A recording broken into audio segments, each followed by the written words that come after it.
Here I am going to discuss about few programs by using if elif else statement. See the first question. Write a program to accept a character from the user and display whether it is a vowel or consonant. Input a character. It can be any of the character from your keyboard.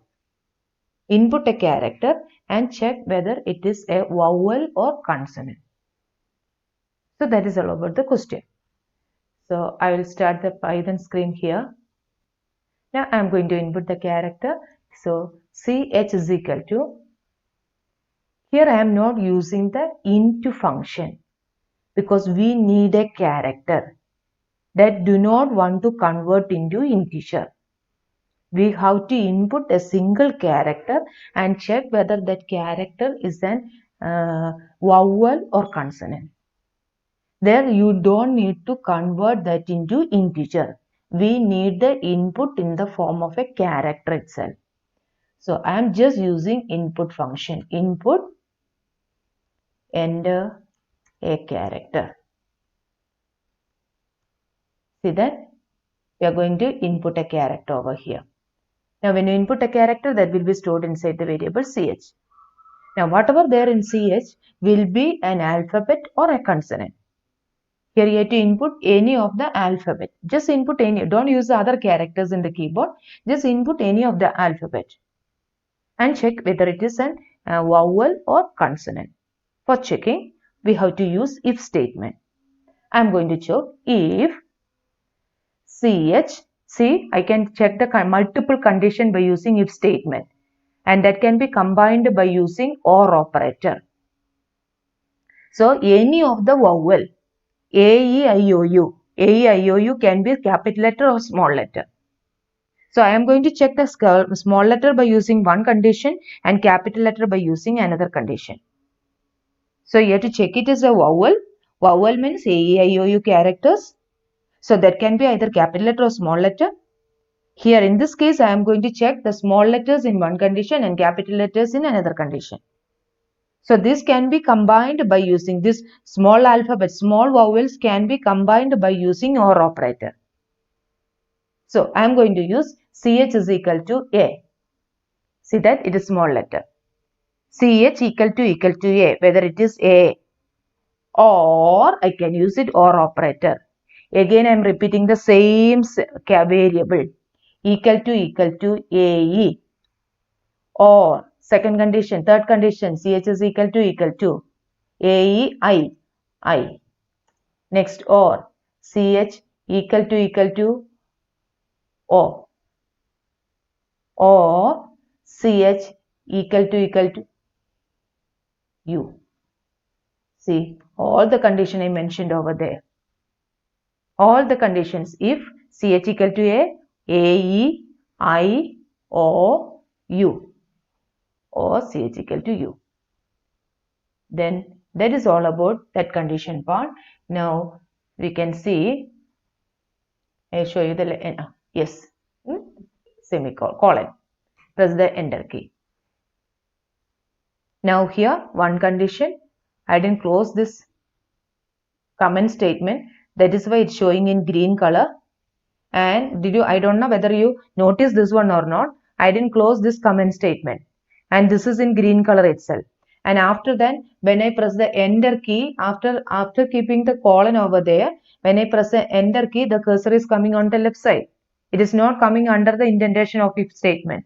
It is on the left side. That means there is a syntax error. Some syntax error is there on the top part.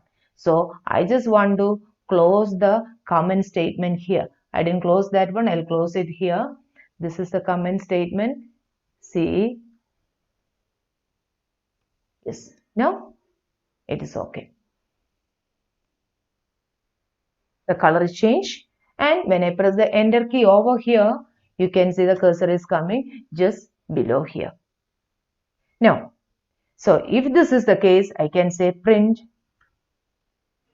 There is no calculation. You just want to give a message to the user. The given character is an vowel or consonant. So, given character is a vowel. Given character is a vowel. It is double quote begins, so you have to close it with the double quotes itself. Now I want to move the cursor to the left side. So here, now the cursor is coming over here. I want to move it on the left side. So see that cursor is coming on the left side. Next condition. If you can use it elif or direct if. So if you feel it easy to use the elif itself, you can use it elif. Now you have to check whether it is capital vowel or not, capital letter vowel or not.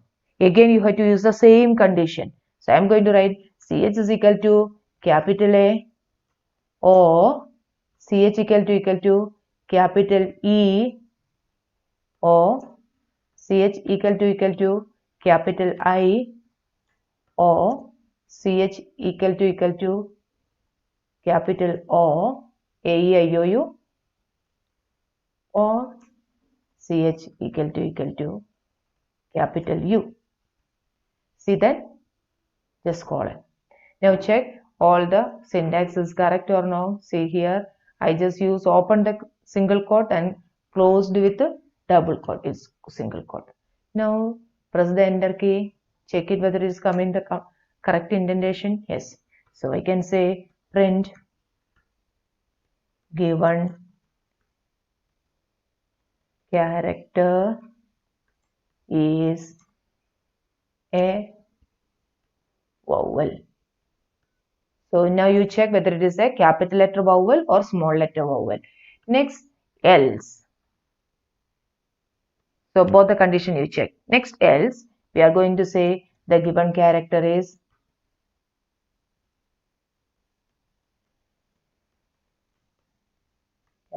consonant. That is all about that question. Run this program and see the output. I'll run it once again. Just run it. I'll run it one time. In run it, you can see any error is there or not. See the character. I'm going to enter the character U. Given character is a vowel. Try out with the different characters. Give only the alphabets. Then only you'll get the proper answer. So that is all about that question. Now see the next question. Next question in the slide is this one. Program to find the largest among three numbers. You have to find out.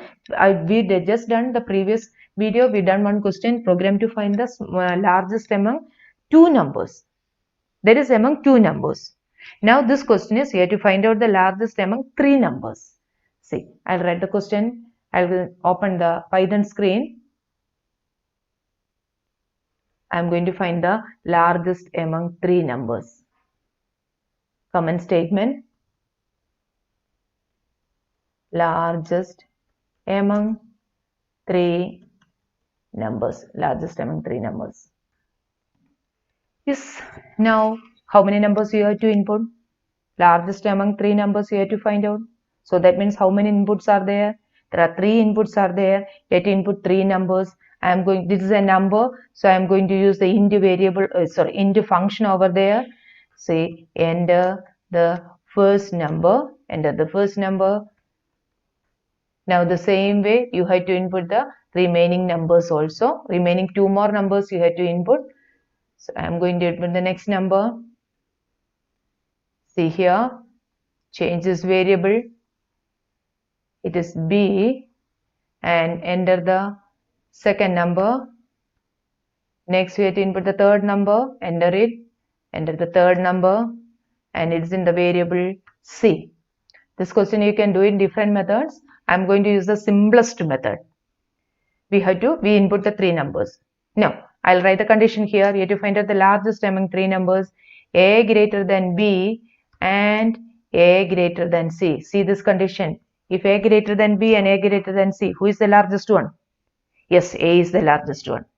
A greater than B, A greater than C. That means who is the largest one? A is the largest one. See, I can give largest number is A.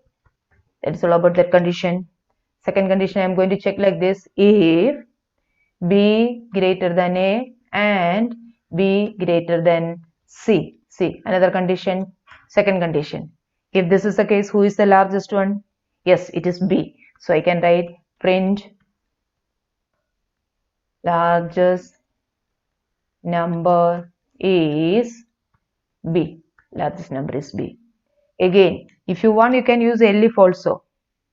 I am just using in individual if. You can use elif also. If C greater than A and C greater than B. C greater than A and C greater than B. In this case, who is the largest one? C is the largest one. So I can write print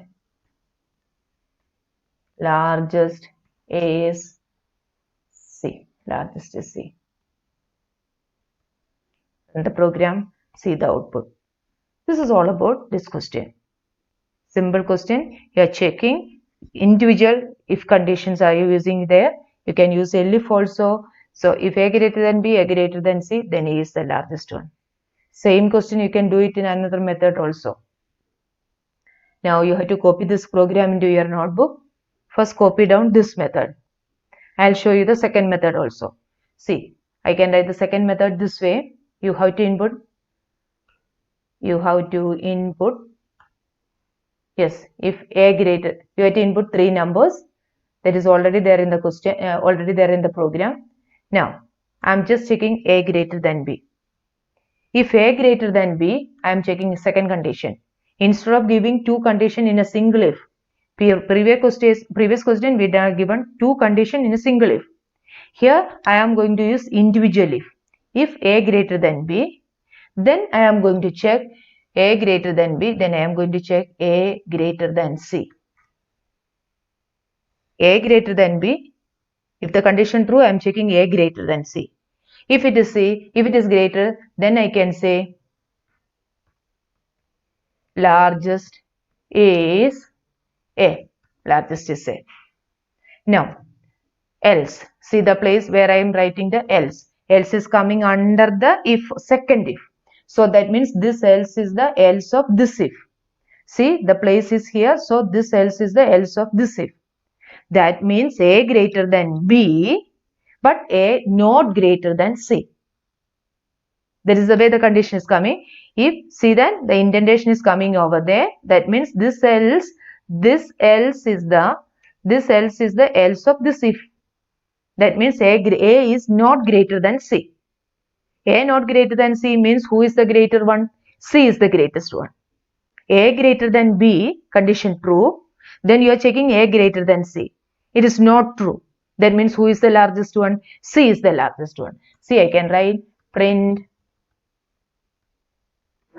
largest is C. Largest is C. That is all about. My else is, where is my else? Yes, it's gone there. See, now I can write this is the case. Check it, we understood or not? All of you check it. A greater than B, then you are checking A greater than C. In that case, A is the greatest one. Now, A greater than B, but A not greater than C. In that case, who is the largest one? C is the largest one. Yes, very good. So, in that case, you have to calculate. So, C is the largest one, display. Now, I am going to write else. Else is that if I can write elif. Okay, elif. That means A greater than B. A greater than B is false. A greater than B is false. So, if A greater than B is false means I am going to check another condition. You can use elif or I am going to use else itself. Then it is easy for you. Say else. A greater than B. That condition is false. False means this else will be executed. This else is the else of the first if. First if. That means A greater than B is if. That if. So else. Else means A greater than B, condition false. In that case, who is the largest one? B is the largest one. Okay. A greater than B is false means who is the largest one? B is the largest one. So I am going to check B greater than C. If B greater than C means who is the largest one? B. So I can say print largest is B. See that whether you understood or not? Yes. Now next else. This else. Else means this else is the else of this if. See the place? I just written over there. Move the cursor up. So this else is the else of this if. That means B is not greater than C.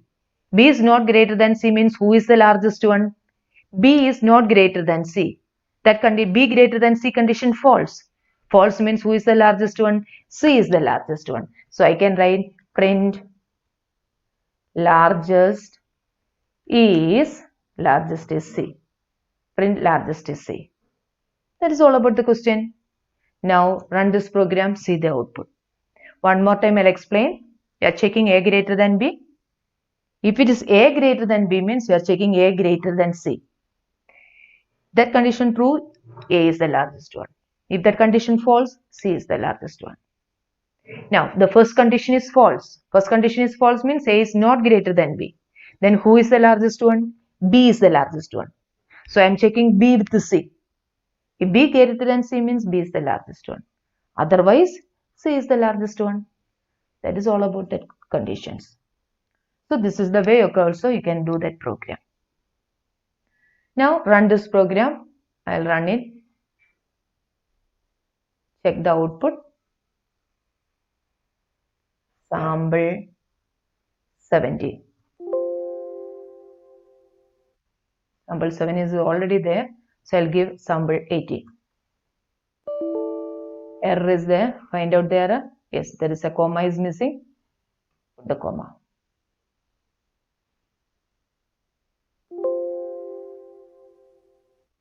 First number 56, second number 34, third number 90. So the largest is 90. Again you run it. Give another input. Try to produce the output. Same thing, you can repeat it by yourself. That is all about that question. Now see the next question. Next question is this one. Write a program to calculate the root of a quadratic equation.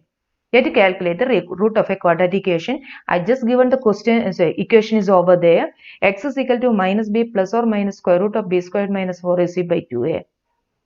You have to calculate the root of a quadratic equation. Equation is given there. From that equation, can you say what are the input for this program? Equation is given in the question. Program to calculate the root of a quadratic equation.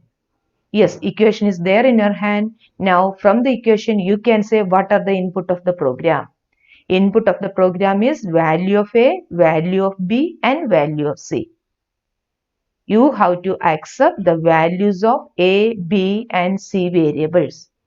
And just below I just written over there, b squared minus 4ac equal to 0 means only one root is there.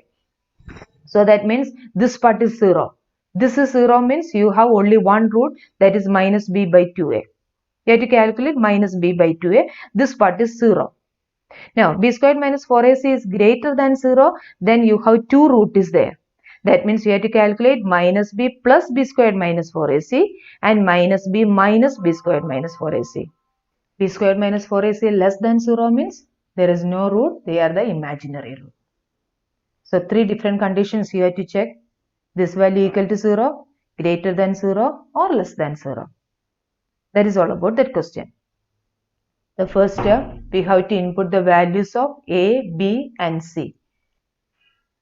See, A, B and C, three values we accepted there. Now the first step, we have to calculate b squared minus 4ac. So the first step I am going to calculate b squared minus 4ac. So b square means b into 2 into 2 minus 4 into a into c. I told you have to use 4 ac as 4 into a into c. Now b squared minus 4ac is calculated. Now you have to calculate b squared minus 4ac is greater than 0. If it is greater than 0, then there will be two root is there. If it is equal to 0, only one root. Less than 0, imaginary root. So I am going to check if d equal to 0. B squared minus 4ac calculated and stored inside the variable d. So if it is equal to 0 means only one root is there. Only one root means you have to calculate minus b by 2a. Your equation b squared minus 4ac minus b plus or minus square root of b squared minus 4ac by 2a. That is the equation. So I'll show you the equation once again. minus b plus or minus b squared minus 4ac by 2a. That is the equation. So same way you can calculate the root. I'll calculate the root as minus b by 2a. So root 1 equal to minus b divided by 2a. So that is 2 into a. It is inside the bracket. Bracket is opened and closed here. Only one root is there. You just calculated that root. Next you have to display that root. I am going to display then print. You can give a message. Roots are, root is, only one root is there. So I can say root 1. That is all about that question. Next you have to calculate the second condition. If, what's the second condition? B squared minus 4ac greater than 0. So that means d greater than 0. If d greater than 0 means there will be two root is there. Minus b plus square root of d divided by 2a minus b minus square root of d divided by 2a. D means b squared minus 4ac. It is already calculated here and stored inside the variable d. That is why I use the variable d over there. So I can write root 1 equal to minus b plus sqrt of d, square root of d. Square root of d you can calculate like this, into 0.5. d into 0.5, the whole divided by, this can be minus b plus or minus. So equation, the whole divided by 2 into a. That is the first equation. Same way you can calculate the second one. Second root is like this, equal to minus b plus square root of d, the whole divided by 2 into a. You calculate and close the bracket, open the bracket, close corresponding bracket. That is all about that one. Then you can use else or elif. Any method you can use it. Elif d less than 0. D less than 0 means there is no root at all, or you can say print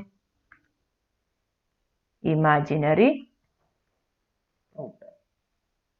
Run this program, see whether you are getting the output or not. See, one more thing, I didn't display the root over here. Otherwise you won't get the result. You just calculate it and you have to use the print statement, otherwise the result will not be displayed on your screen. So I can write print roots are, first one root 1 comma root 2. Both the roots you are trying to display. Run this program, see any error mistake is there or not. It is sample 19.